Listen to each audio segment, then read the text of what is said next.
Welcome to Inside the Corner Office, a podcast where you will be taken behind the scenes of the daily life of a CEO. I'm Thomas Buberl, CEO of AXA. In each episode of this podcast, we will delve into a specific aspect of this role. You will see that making decisions from an office is definitely not what this job is all about. For every topic, we'll be joined by a leader of a major organization. I hope you will enjoy these discussions. Tune in and take a seat at the table. We are inside the corner office. Today, in this episode, a special CEO joins me. She has an engineering background and has built a strong experience in the energy sector. Since 2021, she has been at the helm of a leading European energy company, and I know she has a lot of strong convictions that we mostly share. Catherine MacGregor, you are the CEO of ENGIE. Thank you so much for joining me today. Thank you very much, Thomas, for having me. Pleasure. Do you remember the first time we met? We first met as part of a coalition of companies very focused on inclusion topic, Thomas. And this is probably the time where I thought AXA and ENGIE had something in common around this engagement on inclusion topic. You're absolutely right. And probably that's one thing that we have in common amongst plenty of convictions and value that we share when I think about climate as well, but also something we have in common. We both have very emblematic predecessors. So this is another topic we might want to talk about. And certainly the question around Europe is at both of our hearts. So when you think about you as a CEO, what was the first moment and what did you feel when you stood for the first time in front of your troops as the new CEO of ENGIE? A big weight on my shoulders, for sure. I don't think it took me much time to feel like a CEO. I think, people say that the dress actually makes the job. What's interesting for me is that I never grew up thinking I want to be a CEO. Throughout my career, I had a drive around always learning things, always be where I'm not expected, and trying to adapt to new situations, liking changes. It's very late in my career that one day I realized that actually, I think I can be a CEO. Actually, I want to be a CEO, but it was very late. And so when I finally got to be one, to your questions, I think I felt like it was about right, despite the immensity of the challenge. And it was a company I didn't know. I came to ENGIE as a CEO, which is quite a specific situation. So big weight. At the same time, it felt bizarrely fairly natural to me. Look, I think you were obviously better prepared than I was, because I remember when I stood for the first time in front of, my teams, it was overwhelming because it came also suddenly, everybody's looking at you. You have regulators, you have the press, you have investors, something that I was not used to beforehand. But you're right. You quickly have to get used to it and run with it. Otherwise, it won't work. But I agree with you. When I look back on me, it's also I never had, this aim. And I think if you have the aim, you probably will never get there. It comes with your development, and also you sometimes fall into things that you would not expect. But maybe before we go on, we haven't spoken about ENGIE. Tell us a little bit, what is ENGIE, and also what are your current challenges and opportunity? Because when we think about climate transition, this must really be a booming time for you. Yeah, definitely, because energy is at the heart of the energy transition, which is very important for fighting climate change. So ENGIE is a very large energy player. We have 97,000 plus people across the world. Our history is rich and dense, I guess a little bit like AXA, because we are the fruit of the merger of Gaz de France and Suez, and also some strong Belgium entities, which explains why we have both these French roots and also this makeup, which is international. If I was to simplify what we do, we produce energy, we supply energy to customers, and we operate energy infrastructure. Very important to say that we do not produce fossil energy. So when I say we produce energy, it's we produce electricity, either using still natural gas that we buy, more and more, of course, from renewable energy. About 41% of our electricity mix comes from renewables. And also we have batteries which helps store the energy. So this is what we do in terms of production of energy. We're starting to produce a little bit of gas, but guess what? It's biomethane. So it doesn't emit CO2, which is why we are so proud. And when we say we do not produce fossil gas, so very, very important. We operate infrastructure, whether it's gas infrastructure here in France, but also overseas power infrastructure. And then we supply energy to customers, industrial, but also B2C. So we have also consumers in certain countries. These are the main activities of ENGIE, but think about us as a key actor of the energy transition. We have big ambition in renewables. Really, that's really a big focus of us. So a company full of opportunities, no legacy anymore because coal is sold. Plenty of, let's say, future-oriented energy forms, plus the potential perspective of batteries. I mean, how do you take your colleagues on this journey? Because when you think, as you said, where they come from, Gaz de France and so on, it's very far away. And probably the ENGIE in 10 years will look again very different. How do you, energize people beyond the question what's in your raison d'être, and how do you take them on this journey? Yeah, very important question actually, Thomas, because you're right to remind us that we are also operating infrastructure. Infrastructure today in France, they are gas infrastructure, so they continue to transport natural gas. I think the key answer to your question is that when we talk about that transformation, you have to be realistic in the timeline of this transformation. So we have a plan to replace the natural gas with biomethane, hydrogen, and derivative of hydrogen. But we tell our teams, this is going to take time. By 2030, about 20% of this molecule, today natural gas, will be green gas, mainly from biomethane. So it's not 100%. It won't happen overnight. And the point is, we can only embark people if we are realistic about the journey. You have to be ambitious about the goal and realistic about the journey. And you need to be frank and honest about this reality. When you do that, then people start to believe both the ambition and the journey. And that's how you can embark everyone. So we spoke about the energy transition and we spoke about how you bring your people on this journey. But since we want to talk a little bit about geopolitics today, you and your people are not the only actors in this game, because obviously energy transition has become a very important topic also on the world agenda with very different views. And so if we start maybe locally here, I mean, when you think about the French heritage, the European heritage of ENGIE, how does this heritage influence your strategy, your operation today? And also tell us a little bit how you want to stay a global company in a context that is getting more and more difficult. Yeah, so fair to say and to remind us of our French heritage.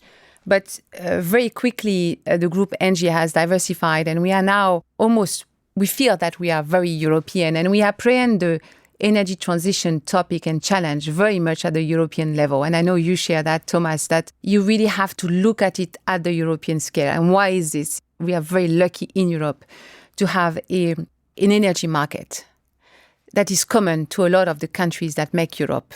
And that market gives us a massive strength.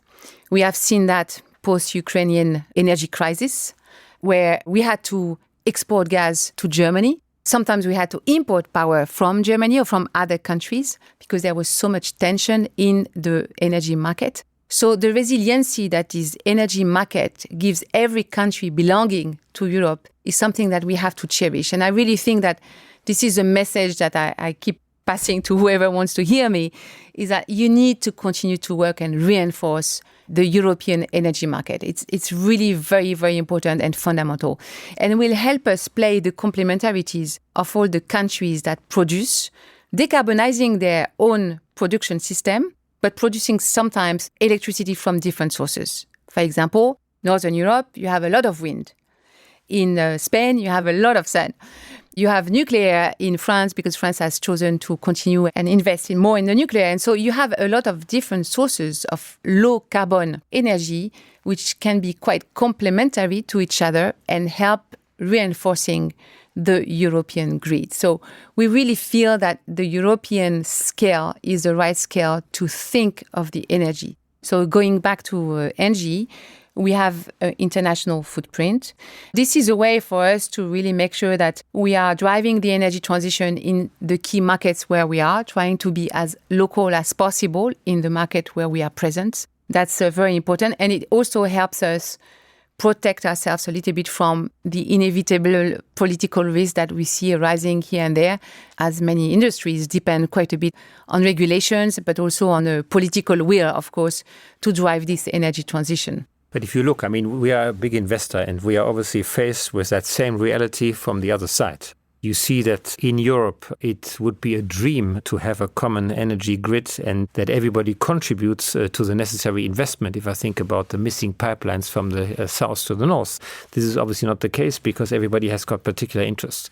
When you look at the IRA in the US, it's clearly, I would say, a focus of investments in the US, which probably benefits more the US than Europe with the price differential of energy between Europe and the US. You've got a very different interest rate situation today than you used to when you probably started as ENGIE doing renewable projects and so on. So the agendas are very different. How do you deal with this complexity to get to the right decision? I would really go back to, for Europe, the absolute imperative to play the European card. If we do the competition at the national level, every country will lose and Europe will lose. If we play the competition at the continent level, we can win. By reinforcing the connections, the interconnections between the different countries, by deploying massively this fairly affordable low-carbon production means every European will benefit from a lower-cost energy at the end of the day. By making sure that the market works as well as possible. And for that, you need indeed to invest in the right level of interconnections. When politicians or when policies only look at the country level, the system will be sub-optimized and indeed we will lose the race.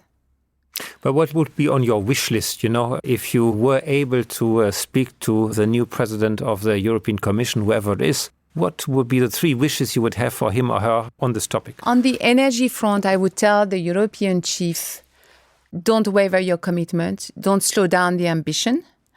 That would be one thing. Second, ensure that there are enough partnerships, sometimes even private actors, allowed to play in reinforcing the grid, notably the interconnections. And then I would tell them, make sure you have enough measures that send the right investment signals to develop all the batteries, energy storage, and all the flexible assets that are necessary to accompany the renewables.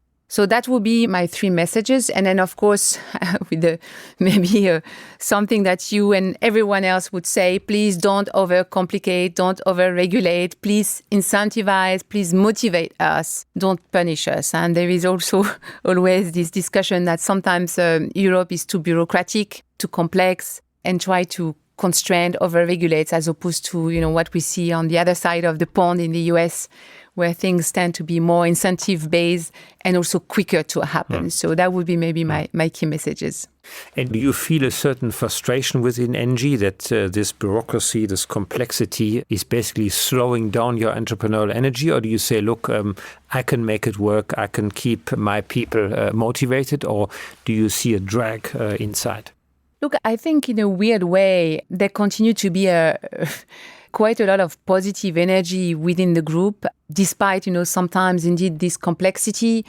I would say, you asked me earlier about my roots, and the fact that we are French, the fact that we are European also helps us better than anyone else overcome some of these hurdles. So in a way, it almost presents a bit of a barrier to entry for people who understand Europe quite well to actually navigate through this complexity. And we end up actually thriving to a very large extent. We have often a seat at the table. I think we are lucky enough when we are in the industry such as ours that we are very strategic and therefore we have a voice. We are not always heard, but sometimes we are, and we can help move the policy in the right directions on the energy transition because there are so many new things. Renewables have an incredible impact on the grid. At noon, there are so many hours now at noon where prices go very low, if not negative. Sometimes the grid operators has to switch off the production because there's negative too much. Price.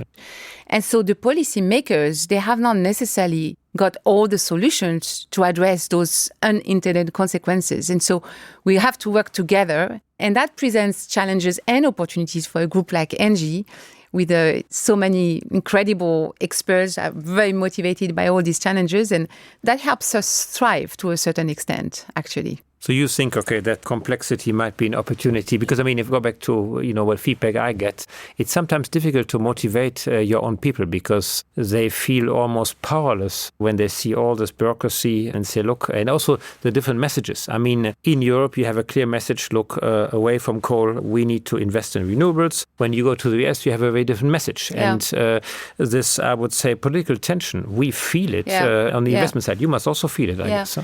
No, it's true. And that's why, to your question, I think it's really important as a group to have a message where everybody finds themselves, and if you have contradiction within a group, it's very, very complicated, which is why in the United States, today we are very focused on developing renewables, very focused on developing batteries. And, despite some people thinking that in the US, coal still has a long life ahead of itself, we're not going to do coal in the US. You know what I mean? So at the end of the day, indeed, you have to be true to the group raison d'être and purpose. That's important. If not, people will not find the consistency that I think is so important for their engagement. And then to your point, there is definitely frustration sometimes. For example, we have a project that is waiting for a grant from Europe.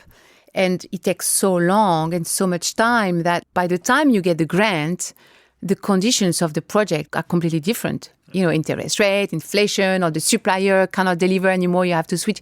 If you switch supplier, then the grant is not valid anymore.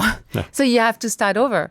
That is frustrating. I fully agree with that. But I'm actually glad that you're also focusing a lot on batteries, because I think the combination of renewable and batteries will probably at some point make this availability at a certain time with then low prices, because everybody has availability at the same time, a manageable issue. When you look again at our world, I mean, what is interesting, when we grew up and first started work, the sequence was a little bit, okay, there was a crisis, you sorted out the crisis, you had some peace and quiet, and then 10 years later, the next crisis come. We live in a world now where there is a crisis, it's not finished yet, the next crisis comes, and then the next crisis comes, and so you have to kind of manage 3-4 crises at the same time and also keep your people oriented. So how do you feel this today as a CEO versus, when we both started and it was a much easier world? Yeah, I think it does feel like there is an acceleration. Although I do remember that crisis used to be indeed quite present. I don't recall a long period of time with that crisis. But it does feel today that there is both an acceleration and maybe a certain additional degree of complexity. And so very, very important that we do these two things. First, we stay the course, and for that, the course needs to be clear and well understood by everybody. And here, I really believe in strong alignment across the organization behind, a few key goals. Everybody, I think now at ENGIE knows roughly where is the north. And that's, for me, very, very important. And this north has to be strong enough that it can withstand all of the other stuff. And we were well tested with the energy crisis in Europe, because a lot of people said, well, everything is up in the air. Well, actually, the energy transition helps improve the energy sovereignty in Europe. So for those people who thought that energy transition was not necessary because they didn't believe in climate change, well, at least now they understand that they'd better have a higher percentage of their energy produced locally. And that's what renewables brings you. Coupled with battery, you have a good resilient system. That's what biomethane gives you. This is what hydrogen potentially can give you. So I think that's really interesting when you have a purpose, you have your North Star, and actually it gets reinforced by crisis. I'm not saying it happens all the time, but when that happens, it actually feels quite good. Now, having said that, so you have your North Star, and then you have the crisis, and you have to be able to manage the short term. And so this is always, horizon managing. So you have to be able to manage the short term, at the same time making sure that your direction remains the same. And that's, I think, the art of management. This is the art of what we do in our big organizations. And I'm amazed, but I think we're managing that quite well. No, I fully agree. And if I look at my own way of how I'm leading today versus 10 years ago, I think the mix of activities is very different. I mean, I used to sit much more in business reviews. It was much more focused on performance. I spend much more time, and I'm glad today, in being more empathetic, talking to people without an agenda, trying to be there to help and really motivating people. Because I think the role of us as a leader in this new setting has completely, do you feel the same? Yeah, I feel the same. I also feel that, what is coming our way, it's so complex that we as CEO actually know seldomly, we seldom know the solution. Oh, you can't say that to your people. No? I can. I tell them. You can, I agree. I can. I tell them. I tell them that. I rarely know the solution. Actually, I never know the solution. Doesn't mean I don't have convictions. Doesn't mean I'm not going to challenge them. But I need their input. And that's the key, because the stuff is so complex. There is never one person that knows it all. And so this succession of crises, the complexity of the problem, the challenges, the complexity of the opportunity as well, always make us want to gather people, to work as team. And so indeed, it does change completely your role as a leader, because what you want to make sure is that these whole connections, the whole adapting, finding solution, gathering the right people, staffing properly is a key priority of yours, because that's really how you can have the best impact. And that's how I think my time is best spent, exactly to your point. No, and I think the notion around vulnerability, so exactly, I don't know it all, and I need you to know it, and we need to find a solution together. And I think the second question also around the people that work at the place where the problem occurs are the right ones to solve it. Maybe you can also talk a little bit about that, because I remember when you came in, you had, I think, 25 business units, and you completely simplified and I think also decentralized more. Tell me, what's your approach to how do you manage such a complex organization like ENGIE in so many countries, and how do you take this into account when we think about the geopolitical complexity? Yeah, it is indeed quite still work in progress. When I came, we had 25 business units, highly decentralized. And so we established 4 global business units, so reinforced the verticals, but keeping obviously a very strong country organization with a country manager role that is being reinforced every day by exactly what you said, which is when something comes up, a crisis, it is at the country level or at the entity level that things happen. There is no way you can manage that from Paris.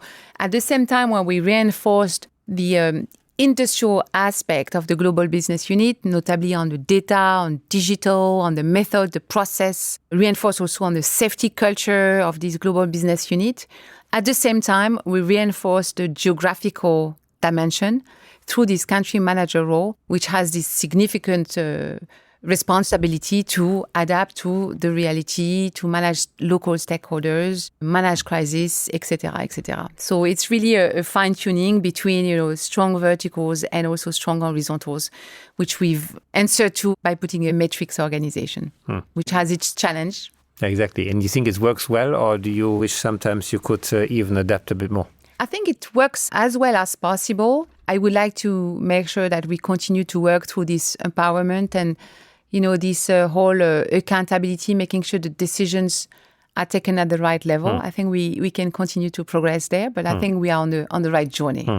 When you think we are in a very particular year, because it's the super election year globally, and some countries have decided to even add some more elections to it, like the country we're in France. So this is obviously a very important year, because a lot of changes might be decided by the populations that are voting.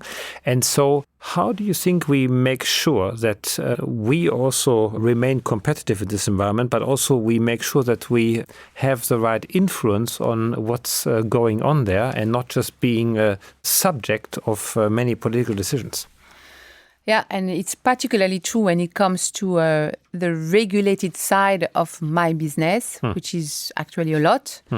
And so here it's really about making sure we have a voice, and without taking political stand, which obviously is not our role as CEO, is to make sure as experts in our domain, so energy, we believe at ENGIE that we have some legitimacy to say a few things like along the lines that I've mentioned earlier on the importance of the European market, for example, for the energy. That's very important. And here it's really about making sure we have a voice and we are being heard. I think that's really important. When new people are going to take office at whatever levels and in whatever countries, we try and bring this expertise, a bit like advisors, on the domains that we think are important to drive the agenda of low carbon energy, sustainability, affordability, sovereignty, which tend to be topics that, most of the governments actually want to follow. I mean, I'm talking about broadly.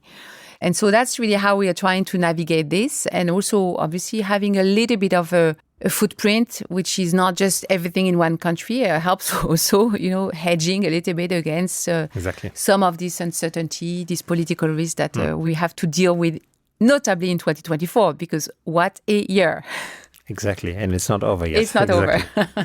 Maybe let's focus a little bit again on the leadership aspect. I mean, when you took your new job at ENGIE, and I know you still speak to your predecessor, as I sometimes do, because I share the same hobbies with him. What is the best advice you got when you started your new job?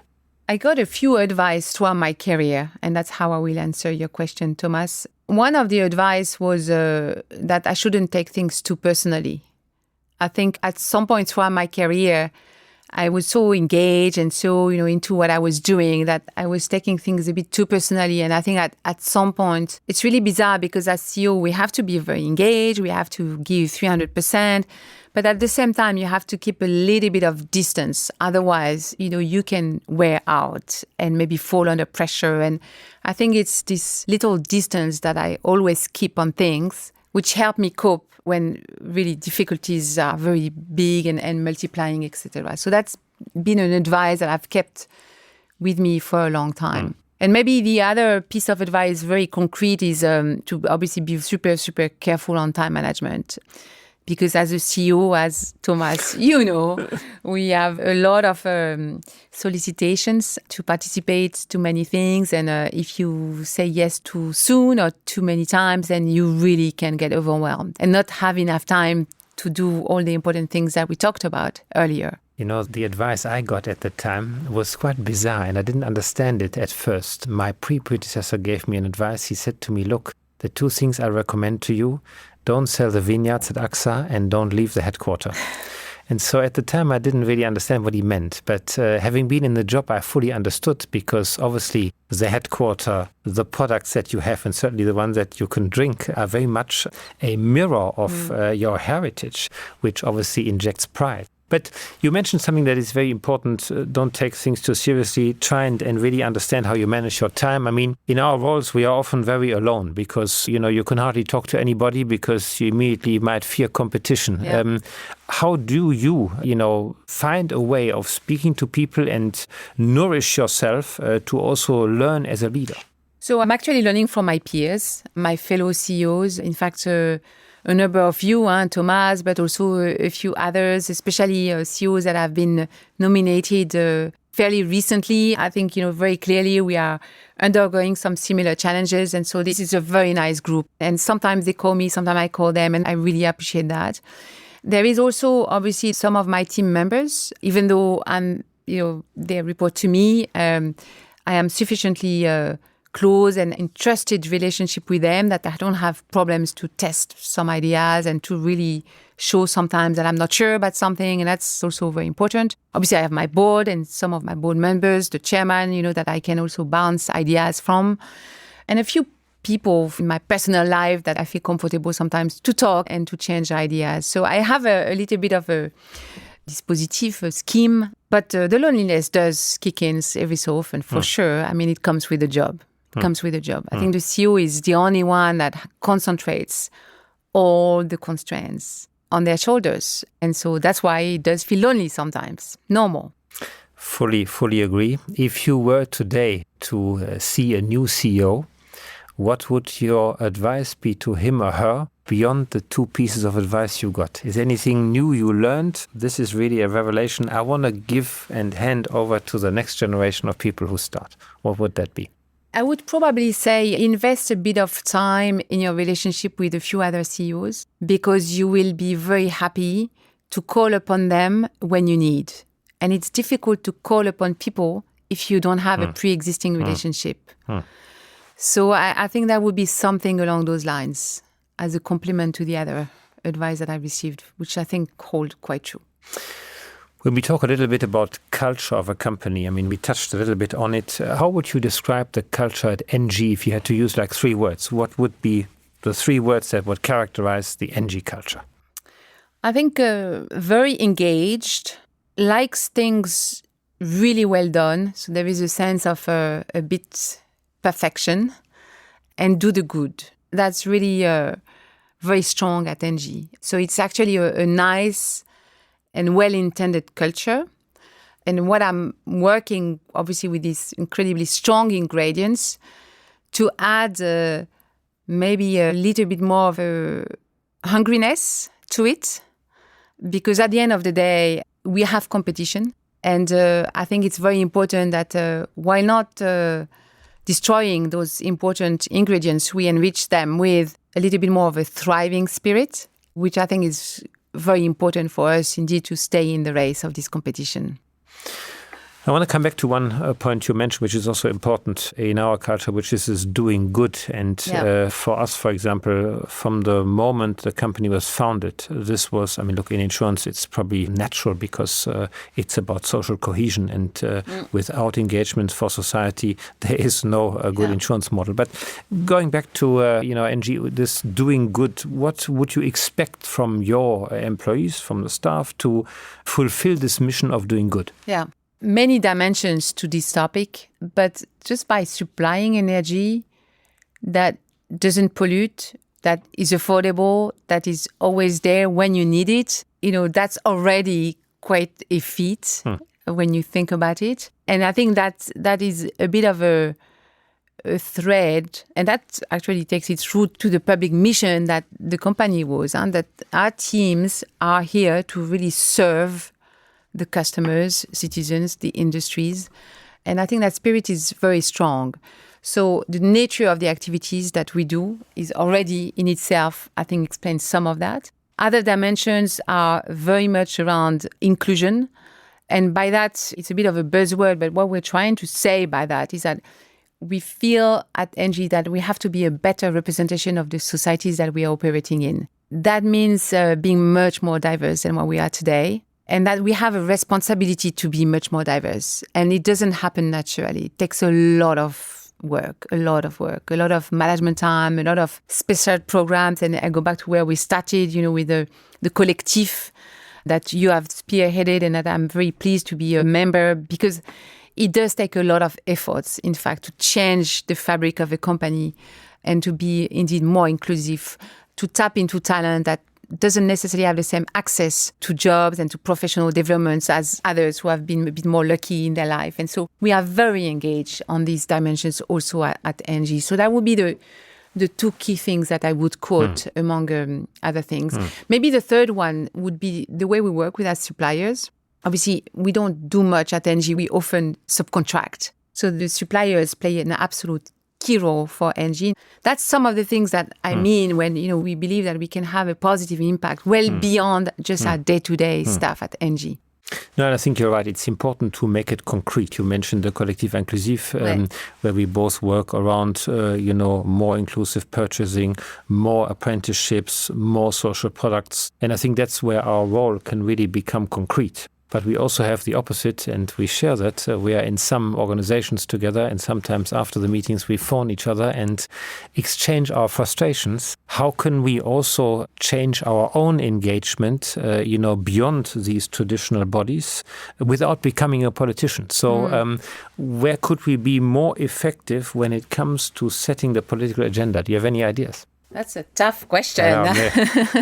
That's a tough question. Maybe I need your advice on that as well. Yeah, for sure. I mean, you and I, we think about that. We don't have all the solutions because there is a lot of already established forums and a lot of initiatives, and some of them successful, others a little bit less.